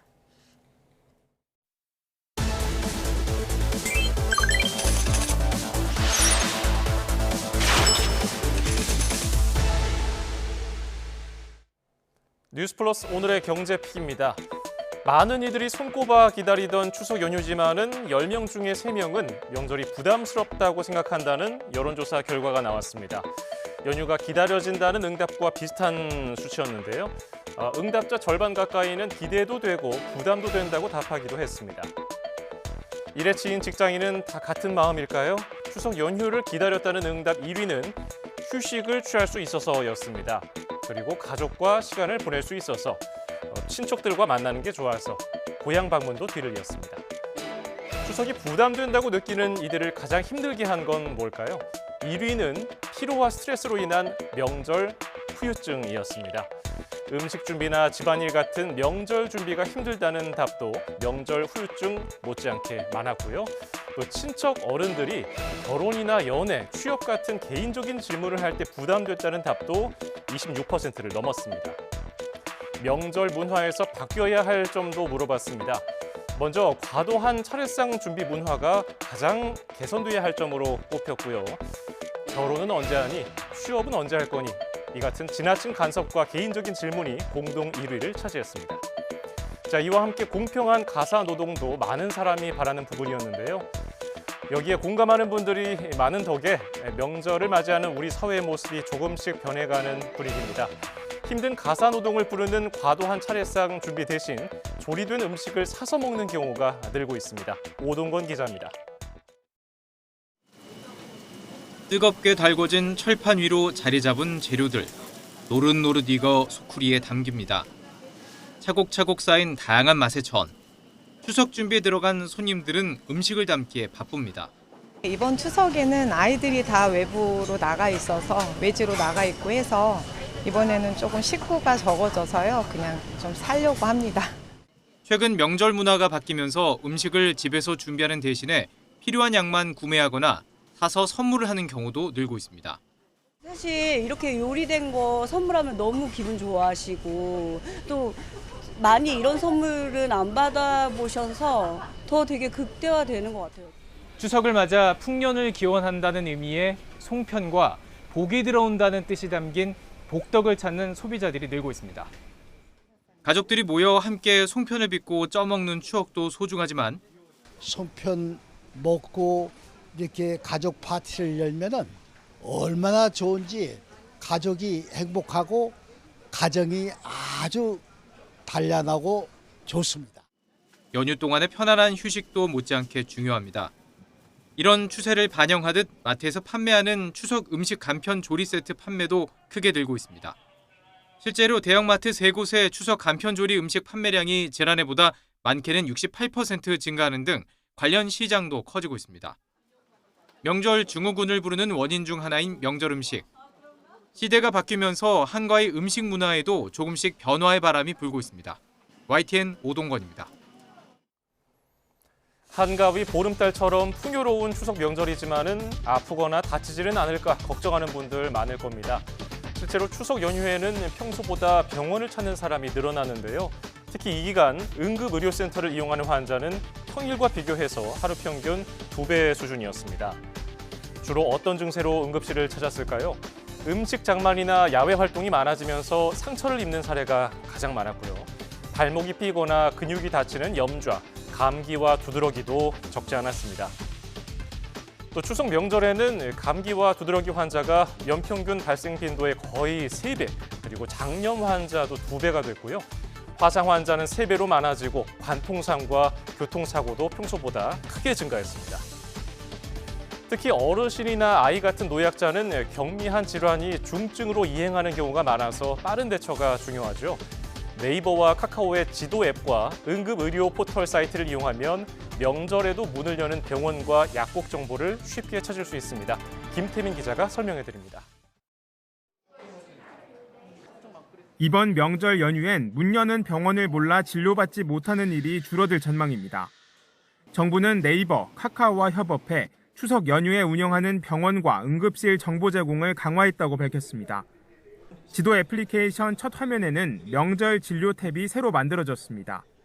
이걸 누르면 현재 내 주변에서 운영 중인 병원의 위치와 진료 가능 여부를 손쉽게 파악할 수 있습니다.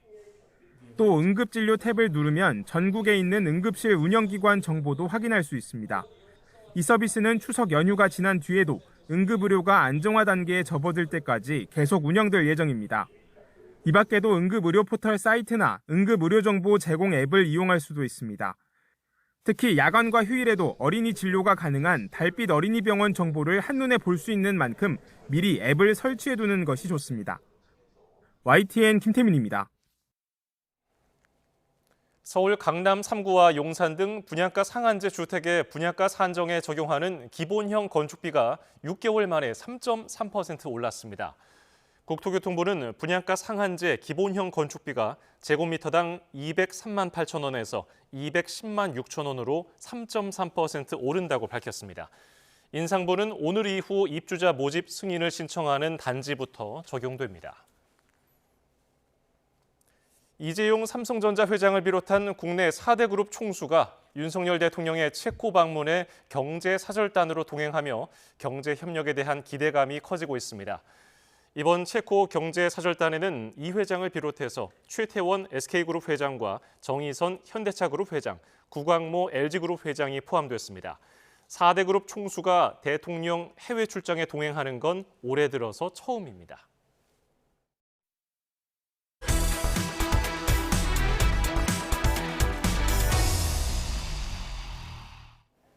유명인의 약점을 협박해 돈을 갈취하는 사이버 해커의 표적이 된 유튜버 쯔양이 힘든 시간을 보내고 있는데요.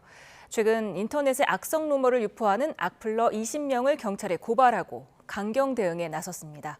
허완 기자가 보도합니다. 1,000만 명이 넘는 구독자를 보유한 유튜버 쯔양의 채널입니다. 7월 8일 이후에는 콘텐츠가 올라오지 않았습니다. 하지만 구독자들은 꾸준히 채널을 찾아 댓글을 통해 응원과 격려에 나서고 있습니다. 그런데 댓글 사이 일부 도를 넘은 악플도 눈에 띄는데 이에 대해 쯔양 측이 강력 대응에 나섰습니다. 악플러 20명을 경찰에 고발한 것입니다. 그동안 그 쯔양과 관련된 다양한 허위 사실의 유포가 있었고, 그리고 도를 넘는 이제 모욕적인 발언들이 많았었거든요. 이제 더 이상 이거를 그냥 가만히 둘 수는 없다고 판단을 해서 강력한 법적 조치를 원하는 입장으로 이번에 고발을 진행하게 됐습니다. 관계자는 YTN과의 단독 인터뷰에서 쯔양은 협박 사건 이후 심리 치료를 제안받기도 했으나 거절하고 집에서 대부분의 시간을 보내고 있다고 밝혔습니다. 또 평소 사적인 자리에서 만나면 과자나 음식 등을 거의 다 먹으면서 이야기할 정도로 먹는 것을 좋아했는데 최근에는 잘 먹지 않고 체중도 2-3kg 정도 빠진 것 같다며 근황을 전했습니다. 이어 팬들의 응원과 격려가 가장 큰 힘이 되고 있는데 일부 악플러들에 대해 방관할 수 없어 지난 10일 서울 강남경찰서에 정보통신망법 위반 및 모욕죄로 고발했다고 설명했습니다. 쯔양을 협박해 수천만 원을 뜯어내거나 이를 방조한 혐의를 받는 구지역 등 사이버 해커로 불리는 유튜버들은 지난달 기소돼 재판을 받고 있습니다. YTN 허완입니다.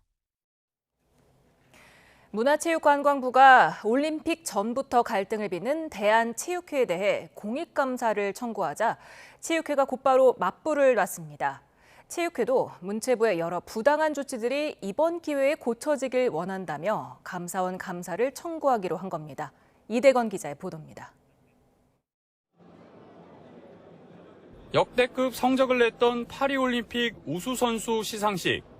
이번 대회 양궁 상관왕과 올림픽 통산 5개 금메달을 거머쥔 김우진, 그리고 마찬가지로 3관왕과 여자 단체 10연패라는 위협을 달성한 임시연에게 최우수 선수상이 주어졌습니다. 다시 장면들을 보게 되다 보니까 또 그런 기억들이 새록새록 나면서 그때의 감정들이 다시 북받쳐 오르는 그런 느낌들이 많이 들었습니다.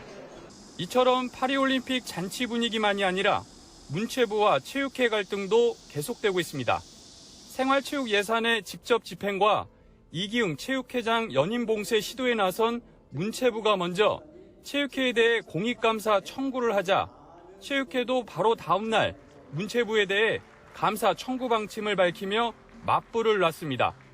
체육회는 문체부의 감사 청구를 적극 환영한다며 오히려 문체부의 부당한 행정 조치가 시정되길 기대한다고 밝혔습니다. 올림픽 전부터 증폭됐던 두 기관의 갈등이 결국 제3자인 감사원 손으로 넘어가게 됐습니다. 또 지금 시대가 많이 바뀌었고 변화하고 있기 때문에 미래로 가기 위해서 이것을 객관적으로 제3기관에서 한번 조명을 해보자. 오는 24일 열릴 국회 청문회에서 문체부와 체육회가 다시 한번 충돌할 가능성이 큽니다. YTN 이동우입니다. 손흥민 선수를 향해 인종차별적인 발언을 해 논란이 된 토트넘 선수 벤탄쿠르가 징계 절차를 밟게 됐습니다. 잉글랜드 축구협회 FA는 벤탄쿠르가 언론 인터뷰에서 부적절한 언행으로 명예를 실추시켰는지 들여다보고 있다며 그 발언은 국적과 인종, 민족에 대한 언급을 포함하기 때문에 심각하다고 설명했습니다. 우루과이 국가대표인 벤탄쿠르는 지난 6월 자국 방송에서 손흥민의 유니폼을 구해달라는 진행자 요청에 손흥민 사촌의 유니폼을 줘도 모를 거다. 손흥민이나 사촌이나 똑같이 생겼다고 말했습니다. 경남 거제 앞바다에서 범고래가 발견됐습니다. 순찰하던 해경대원들이 목격했다고 하는데요. 이 육지에서 가까운 바다에서 범고래가 발견되는 건 흔치 않은 일입니다. 이명준 기자입니다. 경남 거제 고야낭 앞바다. 물 위로 검은 지느러미 2개가 보입니다. 잠시 뒤 범고래 2마리가 물 위로 솟아오릅니다.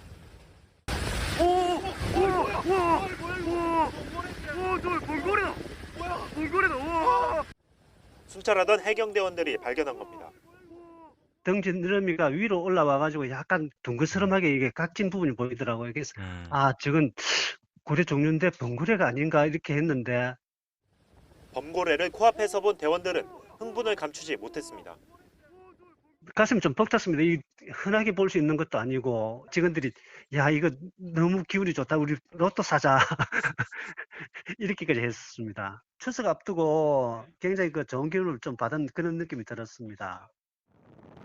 국립수산과학원 고래연구소는 남해나 동해에서 범고래가 1년에 한 번 정도 목격된다면서도 육지에서 가까운 바다에서 범고래가 발견되는 일은 흔하지 않다고 설명했습니다. 영상 보시면 아시겠지만 굉장히 연안이잖아요. 육지에 있는 집들이 보일 정도로 가까운 바다에서 그렇게 보이는 것들은 흔한 경우는 아니죠. 또 배 쪽을 봤을 때는 건강 상태는 좋아 보인다고 덧붙였습니다. YTN 이명준입니다. 어제 저녁 부산에서 신호 위반 차량이 순찰차를 따돌리려고 9km를 난폭운전으로 달아나다가 붙잡혔습니다. 순찰차가 시속 190km 속도로 맹렬하게 추격했는데도 쉽게 거리가 좁혀지지 않았습니다. 김종호 기자입니다. 교차로에서 정지 신호로 바뀐 뒤 좌회전하는 SUV. 뒤따르던 순찰차가 신호 위반을 적발하고 멈추라고 요구하지만 차량은 속도를 높여 고속도로로 달아납니다. 여러 차량을 앞지르며 더 속도를 높여 달아나다 보니 뒤따르는 순찰차 속도가 시속 197km까지 올라갑니다. 시속 190km 이상 속도로 계속 달려도 거리는 좁혀지지 않습니다. 터널에서는 실선을 넘나들고 앞선 차량이 1, 2차로를 나란히 달리자 갓길로 앞지르는 등 난폭 운전을 이어갑니다. 도주극이 끝날 기미가 보인 건 9km가량을 달린 뒤 나들목으로 접어들면서부터입니다. 한 개 차로만 있는 곳에 앞선 차량이 보이자 속도를 줄였고 순찰차가 재빨리 앞지른 겁니다. 하지만 여기서도 위협하거나 달아나려는 듯 움직임을 완전히 멈추지는 않았습니다. 다른 차량 때문에 옆이 막히고 나서야 경찰은 운전자를 체포할 수 있었습니다. 저희가 면허증 제시 요구를 하면서 왜 도주를 했냐고 물었을 때에 면허증 제시를 못하고 이제 무면허라고. 경찰은 무면허와 신호위반, 난폭운전 혐의 등으로 해당 운전자를 조사 중인데 당시 음주 상태는 아니었던 거로 파악했습니다. YTN 김종호입니다. 예비 부부들이 찾는 웨딩 박람회가 규정을 지키지 않는 일부 업체들 때문에 갈등의 장소로 떠올랐습니다. 이 현장에서 체결한 계약은 14일 내에 철회가 가능하지만 업체들이 이를 거부하거나 일부 비용을 요구하면서 소비자 피해가 커지고 있습니다. 황보혜경 기자입니다. 올겨울 결혼을 앞두고 웨딩 박람회를 방문한 A씨. 현장 할인 등을 약속한 한복 대여업체에 계약금 20만 원을 입금했습니다. 계약금 언제든지 반환된다라고 해가지고 그럼 나중에 마음 바뀌면 환불해야지라는 생각으로 계약을 했는데 블로그나 이런 후기들 근데 거기서 말했던 거랑 후기들이 일치하는 게 단 하나도 없더라고요. 당일날 바로 이제 환불 요청을 했는데 거의 일주일 정도 계속 그쪽에서 환불을 미뤘어요. A씨가 내용 증명을 보내며 법적 대응을 준비하자 업체 측은 그제서야 15만 원을 돌려줬습니다. 또 다른 소비자 B씨도 웨딩 박람회에 참여한 업체와 스튜디오 사진과 드레스, 메이크업을 계약했다가 일주일 만에 취소했지만 계약금을 다 받을 수는 없었습니다. 본인들도 업무를 했다라고 주장을 해서 그냥 더 이상 이제 분쟁하고 싶지 않아서 거기서 이제 마무리해서 10%인가 공제를 받고 환불을 받았었어요. 웨딩 박람회 관련 소비자와 업체 측의 분쟁은 급증하는 추세입니다. 올해만 벌써 140건이 발생해 지난해 같은 기간과 비교해 36% 가까이 증가했습니다. 철회를 거부하거나 과다한 위약금을 청구하는 계약 관련 분쟁이 대부분이었는데 사실 방문 판매법에 따라 14일 이내라면 계약 철회와 환불이 가능합니다. 사업자 자체 약관에 취소할 수 없다는 조항이 있다고 해도 마찬가지입니다. 결혼 관련 사업자들이 자신의 영업장소 외의 장소에서 소비자에게 권유하여 이루어지고 있으므로 방문 판매법에 따라 계약서를 받은 날로부터 14일 이내에 청약 철회를 요구할 수 있습니다. 한국소비자원은 웨딩 박람회를 찾는 소비자들이 계약 전 환급과 위약금 조건 등을 꼼꼼하게 확인하고 신용카드 할부 거래를 이용할 것을 당부했습니다. YTN 황보혜경입니다. 오피스텔 입주민들 집 앞에 배송된 택배와 식료품 등을 수차례 훔친 이들이 경찰에 붙잡혔습니다. 경찰은 범행 장면을 포착한 CCTV가 없어서 수사에 어려움을 겪었는데 휴가에도 잠복 근무에 나서는 등 끈질기게 추적한 끝에 이들을 긴급 체포했습니다. 배민혁 기자의 단독 보도입니다.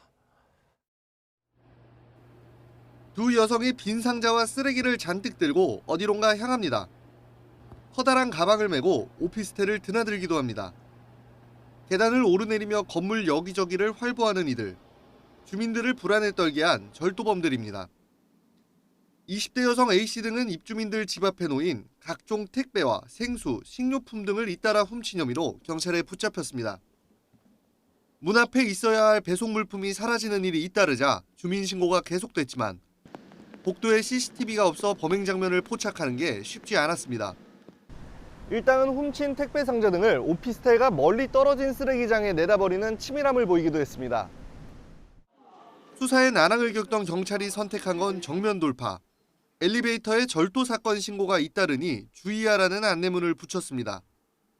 경찰이 지켜보고 있으니 절도 행각을 멈추라는 경고였습니다. 동시에 집중 순찰과 잠복 근무도 이어갔습니다. 휴가 중에도 용의자 추적을 멈추지 않았는데 바로 그날 용의자를 긴급 체포할 수 있었습니다. 절도범이 잡히지 않아서 불안하다는 그 육아를 하기 위해 일단 휴가는 썼는데 공교롭게 휴가였지만 그래도 범인을 잡고 싶어서. 경찰은 A씨 등을 상대로 정확한 범행 동기와 피해 규모 등을 조사하고 있습니다.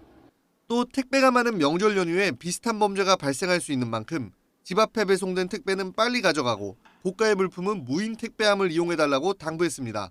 YTN 배민혁입니다. 소상공인들이 배달의 플랫폼의 수수료 인상을 강하게 규탄하며 원점에서 재검토할 것을 촉구했습니다. 소상공인연합회는 성명을 내고 배달의 민족이 주문 수수료를 6.8%에서 9.8%로 인상한 지 한 달이 지났다며 일부에서는 주문 수수료가 65%나 늘었다고 밝혔습니다.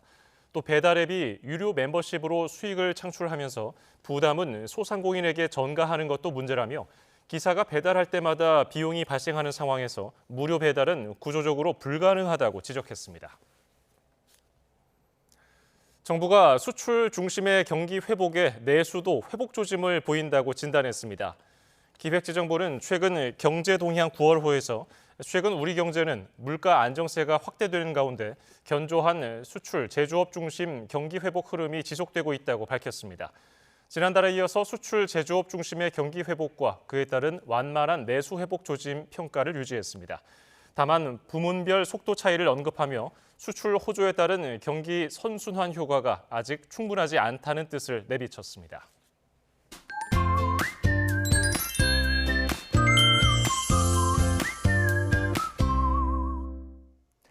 내일이면 드디어 닷새간의 추석 연휴가 시작됩니다. 자세한 연휴 날씨, 하늘 표정부터 알아볼까요?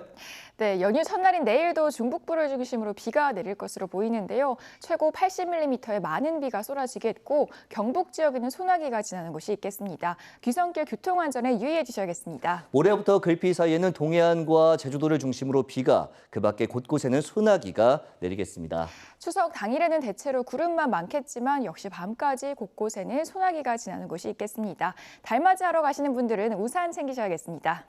달 뜨는 시각은 강릉이 18시 9분, 대전 18시 14분, 서울은 18시 17분이 되겠습니다. 추석이 되면 보름달에 소원을 빌잖아요. 그 이유를 아시나요? 이유요? 달이 매우 이뻐서? 네, 그것도 맞기는 한데요. 과거에는 농경 사회였잖아요. 꽉 찬 보름달의 모습이 알갱이가 꽉 찬 햇 곡식이나 햇과일과 닮아서 풍작을 바라는 마음으로 소원을 빌었다고 하고요.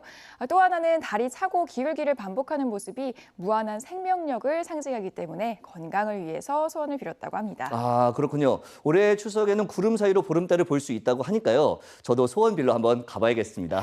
네, 내일부터는 서울 등 중북부에서도 늦더위가 점차 고개를 들겠습니다. 기온이 점차 오름세를 보이겠고요. 열대야가 나타나는 곳도 많겠습니다. 지금까지 날씨 캔버스의 고은재, 김수현이었습니다. 오늘 저희가 준비한 뉴스 플러스는 여기까지입니다. 즐거운 한가위 연휴 보내시길 바랍니다. 시청해주신 여러분 고맙습니다.